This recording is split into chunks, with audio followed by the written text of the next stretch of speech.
মুক্তিযোদ্ধাদের উদ্দেশ্যে একটি মেসেজ ড্রপ করতে চাচ্ছি। আশা করি ভিডিওটা সবাই শেয়ার করবেন দেশ ও জাতির স্বার্থে। প্রিয় মুক্তিযোদ্ধারা, আপনারা বালের মুক্তিযোদ্ধা। মুক্তিযোদ্ধা শব্দের অর্থ বুঝেন? যোদ্ধা শব্দের অর্থ হইল প্রতিবাদী, যে অন্যায় দেখবে প্রতিবাদ করবে। আর মুক্তিযোদ্ধা মানে যিনি প্রতিবাদ করবে।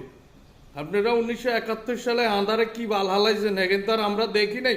আমরা এখন যা দেখতেছি আমাদের চোখের সামনে, ঢাকা শহরে দিনে দুপুরে গুলি করে আপনার সন্তানদেরকে হত্যা করা হচ্ছে, আর আপনার মুখে দিই একটা টু শব্দ বাইরে নাই কোটার জন্য, আপনার নাতিপুতি না খাই মরবো এই জন্য।